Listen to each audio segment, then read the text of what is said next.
안녕하세요. 몇 년 전에 있었던 일을 사연으로 보내보려고 이렇게 사연을 씁니다. 저랑 친구인 녀석이 한 명 있는데요. 그 친구와 그 친구의 아내와 있었던 일입니다. 한참 바이러스 때문에 밖에서 술을 마시거나 각종 모임을 하기가 껄끄러울 때 있었던 이야기입니다. 아무래도 영업시간 제한이 있어서 밖에서 술을 마시기가 어려웠잖아요. 지금은 조금 완화가 됐긴 하지만 언제 또 영업 제한이 걸릴지 모르겠네요. 아무튼 그런 영업 제한 때문에 편하게 술 마시기도 어렵고 그래서 친구네 집에서 술을 마셨습니다. 그 친구는 저와 군대 동기에다가 5년 전 전역한 이후에도 꾸준히 연락하고 지낸 매우 가까운 사이입니다. 저와 친구는 군대 전역 후에 빨리 취업을 하게 됐고 각자 여자친구가 있어서 빨리 결혼까지 하게 됐네요. 그래서 어린 나이에 집안의 도움을 많이 받아서 빨리 결혼을 할 수 있게 됐고 지금은 나름대로 행복한 가정을 꾸리고 살고 있습니다. 저와 친구가 친한 사이였기 때문에 친구의 아내도 제 아내와 무척 가까웠습니다. 우리는 서로의 집으로 가며 부부 동반 모임을 즐겼지요. 함께 여행도 많이 가고 캠핑도 몇 번 갔습니다. 그렇게 가깝게 지내다 보니까 뭘 하더라도 같이 하게 되는 경향이 좀 생기더라고요. 그러던 어느 날 제가 친구 아내에게 느껴서는 안 될 감정을 느끼게 된 계기가 있습니다. 스스로 생각해도 참 한심하고 위험하다는 생각이 드는데 그때는 참으로 모든 게 혼란스러웠습니다. 문제의 발단은 한 달 전 저녁이었습니다. 우리 부부와 친구네 부부가 백화점에서 쇼핑하다가 우연히 서로를 만났고 함께 쇼핑을 하다가 저녁까지 먹게 된 겁니다. 백화점은 해운대 센텀시티에 있는 신세계 백화점이었는데 거기에 음식점이 많이 있거든요. 워낙에 백화점이 크다 보니 쇼핑하는 데에만 엄청난 시간이 걸렸고 발도 아프고 해서 따로 어디 가지 않고 백화점 안에 있는 식당가에서 함께 저녁을 먹으며 여러 대화를 이어갔습니다. 식사를 거의 다 할 때쯤 친구의 아내가 잠시 화장실에 다녀오겠다며 급히 일어서더군요. 그렇게 5분쯤 지났을 때 마침 저도 화장실이 급해 겸사겸사 일어났지요. 밥 다 먹고 운전도 해야 하는데 본격적으로 운전하기 전에 깔끔하게 화장실 다녀오는 게 좋잖아요. 그런데 화장실을 가던 중 통로 앞에 넘어져 있는 친구의 아내를 본 겁니다. 저는 화들짝 놀라서 친구의 아내에게 달려가 왜 그러냐고 물어봤는데 여기 청소를 해서 그런지 바닥이 너무 미끄러워서 넘어졌다고 하더라고요. 근데 다리가 아픈지 끙끙거리면서 제대로 일어서지를 못했습니다. 그래서 발목이 너무 아프다며 일단은 근처의 의자로 친구의 아내를 옮겼습니다.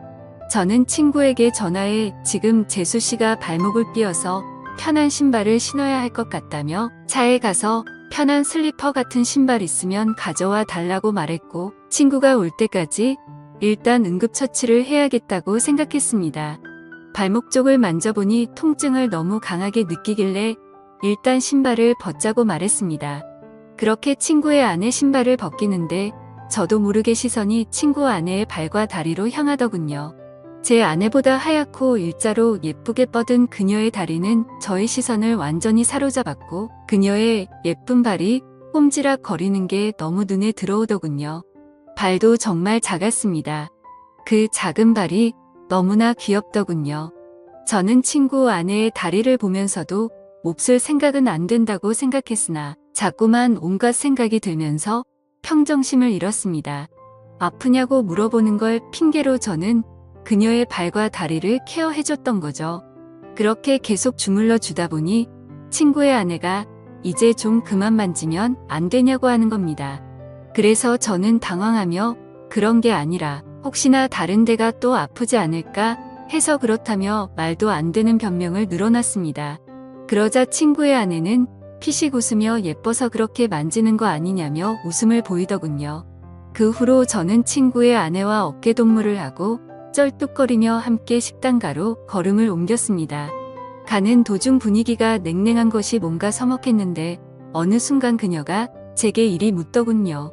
그렇게 발이랑 다리를 주물럭거릴 정도로 예뻤냐고 다음에 술 한번 사줘야겠다면서 기분이 좋다는 걸 표현하더군요. 그러면서 저에게 자신의 휴대폰 번호를 가르쳐준 친구의 아내. 얼떨결에 저는 친구 아내의 핸드폰 번호를 땄습니다. 친구는 어떻게 된 일인지 저희에게 물었습니다. 화장실 앞에 청소를 해놔서 그런지 물이 흥건했는데 구두를 신고 있어서 미끄러진 것 같다고 말했습니다. 그렇게 재수 씨는 슬리퍼를 신었고 친구는 제게 고맙다는데 순간 그 친구에게 미안하더군요. 저는 친구 사이에 고마운 게 뭐가 있냐며 괜찮다고 했더니 이번 저녁은 자기가 무조건 사겠다고 합니다. 화장실에 다녀온 저는 다시금 후식을 먹기 위해서 숟가락을 들었고 제 아내와 친구 아내와 함께 즐거운 대화를 이어갔습니다. 그날은 술도 빠지지 않았지요. 그렇게 즐겁게 마무리를 하고 집으로 돌아왔습니다. 그 뒤로 3일 정도가 지났을 때 이상하게 자꾸 그녀가 생각나서 결국에는 연락을 해봤습니다. 발은 괜찮냐고 병원 안 가봐도 되겠냐면서 그런 시시콜콜한 문자를 주고받았어요. 각자 배우자도 있는 사람들이 이게 뭐하는 짓인가 싶겠지만 무언가 서로를 끌려하고 있다는 게 느껴지는 그런 기류가 있었습니다. 그렇게 우리는 일주일 넘게 배우자 모르게 서로의 연락을 은밀히 주고받았습니다.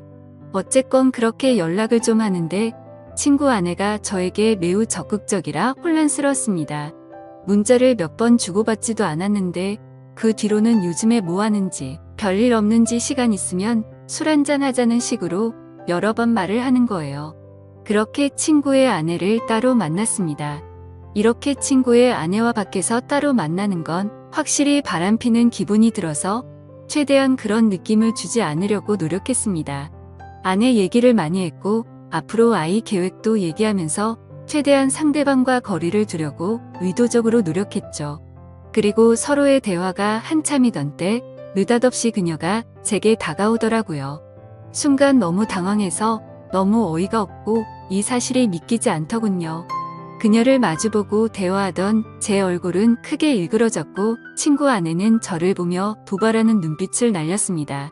초저녁에 만나서 그렇게 간단하게 자리를 가지려고 했는데 계속 이렇게 하다가는 뭔가 사고를 칠 것만 같아서 저는 급하게 집으로 가야 한다며 집으로 돌아갔습니다.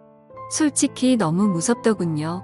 그녀는 정말 친구에게는 과분하다는 생각이 들 정도로 아름다운 미녀인데 왜 갑자기 저한테 그렇게 대놓고 도발을 하는지 믿을 수도 없었고 그럼 그녀의 태도를 어떻게 받아들여야 할지 혼란스럽기만 했습니다. 그렇게 안절부절 못하면서 휴대폰만 보고 있었는데 어느새 시간은 12시쯤이 되었고 마음이 심란해서 잠이 오질 않더군요. 그런데 느닷없이 어디선가 전화가 걸려오는 겁니다. 친구 아내였습니다. 저는 전화를 받지 않으려고 했으나 자꾸만 걸려오는 전화에 난감했습니다. 제 아내는 이 야심한 밤에 누구냐며 짜증을 냈고 저는 회사 상사 전화라며 거실로 나와 걸려오는 전화를 속삭이며 받았습니다. 이렇게 늦은 시간에 왜 자꾸 전화하냐고 말했습니다. 그러자 한동안 말이 없던 그녀는 남편이 오늘 급하게 출산 때문에 지방으로 내려간다며 우리 집으로 오라고 하더라고요. 저는 가지 않겠다고 대답하고 전화를 끊었지만 마음이 너무 혼란스러웠습니다. 사실은 미치도록 가고 싶었습니다. 도저히 그녀의 유혹을 떨쳐내기가 쉽지 않더라고요. 앉아서 10분 동안 안절부절하며 생각만 한 것 같습니다. 이건 마치 하늘이 준 기회라고 생각했거든요. 아직 혈기왕성한 어린 나이에 한 명이라도 더 경험하는 것이 하늘이 나에게 준 축복이 아닐까 하는 생각이 들었습니다. 도저히 그 유혹을 떨쳐버릴 수 없었습니다.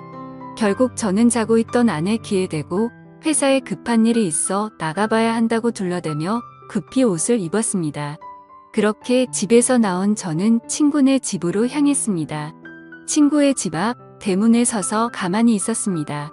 항상 이곳으로 올 때면 친구가 저를 반겨줬는데 오늘은 친구가 아니라 친구의 아내가 저를 반겨주겠다는 생각이 들더군요. 한편으로는 마음이 참 씁쓸했습니다.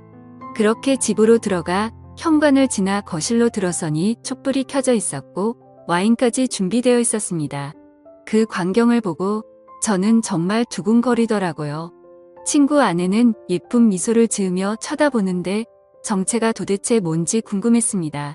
만반의 준비를 하고 친구의 남편을 꼬시는 여자가 정상이라고 생각이 들지 않았거든요. 저는 일단 경계하는 자세로 그녀와 이야기를 이어나갔습니다. 그녀의 이야기를 들어보니 충격적인 사실을 한 가지 알게 됐습니다. 자기가 지금 이러는 이유는 자신의 남편이 먼저 바람을 폈기 때문이라는데요. 남편은 어느 순간부터 출장을 굉장히 많이 가기 시작했고, 그런 남편이 의심스러워서 남편의 휴대폰을 조금씩 봤다고 하더라고요. 근데 남편의 휴대폰에는 직장 동료와 주고받은 연락이 상당히 많았는데 그 중에 몇 명의 후배와 나눈 연락은 느낌이 많이 달랐다고 합니다. 심지어 한 명의 후배와 바람을 피운 게 아니고 여러 명의 여자와 동시에 바람을 피우고 있었던 겁니다. 그러니까 그렇게 출장을 핑계대며 항상 외박을 했던 것이었어요. 그래서 자기도 바람을 필 생각으로 저에게 도발을 했다고 말하더라고요. 그렇게 그녀의 이야기를 한동안 듣던 저는 와인에 취해 속 마음을 털어놓았고 결국 그날 이후로 친구 아내와 저는 몰래 만나는 사이가 되었습니다. 어떻게 보면 참 이상하다고 생각할 수도 있지만 서로가 연인처럼 만나면서도 친구 아내의 고민과 깊은 감정까지 주고받았습니다. 그렇게 몇 달이 지나고 여름 휴가를 받게 되는 날이었습니다. 제 친구 녀석은 아니나 다를까 여름 휴가를 받아놓고는 또 장기 출장을 핑계로 누군가와 제주도 여행을 갔더라고요. 그동안 저도 궁금해서 친구에게 이런저런 이야기를 들었는데 저에게 자신의 외도에 대한 이야기를 다 하더라고요. 그래서 저는 이미 친구가 뭘 하는지 확실하게 알고 있으니 마음 편하게 친구의 아내와 바람을 피기 시작했습니다. 어쨌건 저도 출장이 있다고 제 아내를 속인 채 친구네 집으로 들어갔습니다. 아내도 간만에 친정에 다녀온다더군요. 남녀 사이는 정말 복잡하고 어려운 것 같습니다. 이제는 뭐가 옳은 일인지 구분도 안 됩니다. 누가 먼저 잘못을 했고 누가 누구한테 상처를 준 것이 더 이상 아무 의미가 없다고나 할까요? 그냥 저는 지금 이 순간을 최선을 다해 즐기려고 마음먹고 있습니다. 제가 이렇게 만남을 가져도 괜찮은 걸지 의견 부탁드립니다. 감사합니다.